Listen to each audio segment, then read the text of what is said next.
मुहूर्ते सबसे बड़ खबर HD Live 24/7 इस वक्त की सबसे बड़ी खबर Breaking news now on HD Live 24/7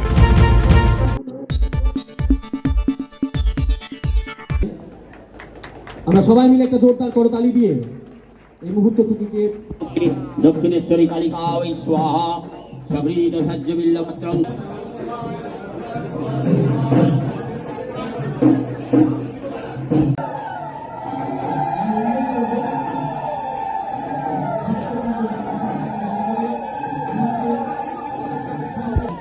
সবৃত সহ্য বিল্লপত্রং দক্ষিণেশ্বরী কালিকা ওই স্বাহা সবৃত সহ্য। আমরা প্রথমেই মাননীয় মুখ্যমন্ত্রী মহোদয় তারা তো মন্দির টন্দির বিশ্বাস করতো না, আপনারা সবাই জানেন, নাস্তিক। আর আমরা হচ্ছে আস্তিক। তো এতদিন পরে আমাদের সরকার 2018-তে আসার পর আমার মনে হয় একটা আস্তিকের পরিবেশ এখন তৈরি হয়েছে। শুধু বিশালগড়ে না, সারা ত্রিপুরাতে এখন আস্তিকের পরিবেশ তৈরি করেছে এবং এই বিশ্বাস এবং আস্থার উপর ভিত্তি করে আমাদের আগামী দিনের পথ চলা এবং এই মন্দিরকে সামনে রেখে যারা এর সাথে ওতপ্রোতভাবে জড়িত রয়েছেন তাদের কিন্তু আজকে তাদের পুরনো স্মৃতিগুলো মনে পড়বে এবং এই স্মৃতি সাথে সাথে এই যে ঐতিহ্য সেটাও কিন্তু তাদের মধ্যে জড়িয়ে রয়েছে। এত বছর ধরে এই মন্দিরের এতদিন বাদে যে আশা আকাঙ্ক্ষা ছিল সে আশা আকাঙ্ক্ষা পূর্ণ হয়েছে এবং এর জন্য আমি মাননীয় বিধায়ক মহোদয়কে বিশেষভাবে আমি ধন্যবাদ দেব যে উনি যেভাবে চেষ্টা করেছেন বিশালগড়বাসীর সমস্ত সবার যারা এখানে ধর্মপ্রাণ মানুষের যে আস্থা সে আস্থাকে উনি সেটা উনাদের যে বিশ্বাস ছিল সে বিশ্বাসকে উনি এটা ইমপ্লিমেন্টেশন করতে পেরেছেন।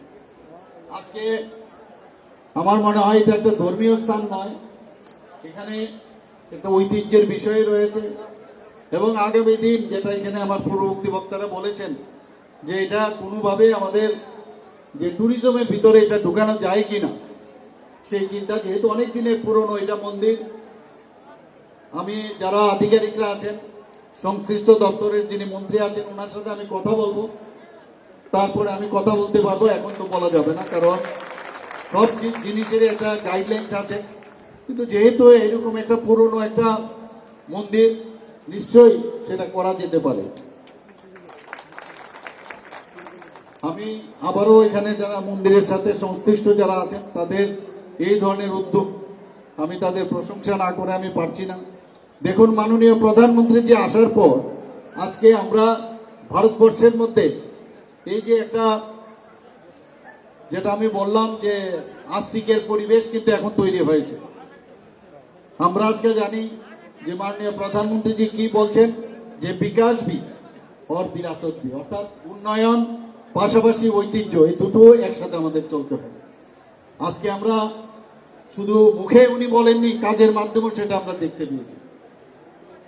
রাম মন্দিরের কথা যদি বলি, আমরা অযোধ্যাতে আপনারা জানেন যে 500 বছর ধরে এই রামলালা একটা টেন্টের মধ্যে ছিল। সেখান থেকে কত লোক এই রাম মন্দির তৈরি করার জন্য তার যে জায়গা ছিল সেই জায়গায় তাকে নিয়ে যাওয়ার জন্য কত আন্দোলন হয়েছে আপনারা সবাই জানেন।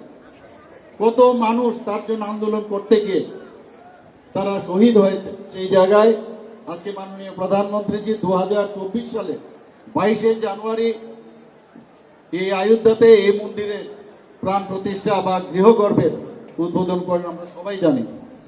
এবং পরবর্তী সময় আমি নিজেও সেখানে গিয়েছিলাম এবং সেখানে আমি দেখে এসেছি, বলেন যে এই মন্দিরের যে শিখরে যদি যতক্ষণ ধরে ধ্বজা না উড়ানো যাবে ততক্ষণ ধরে এই মন্দিরের পূর্ণতা লাভ করবেন না।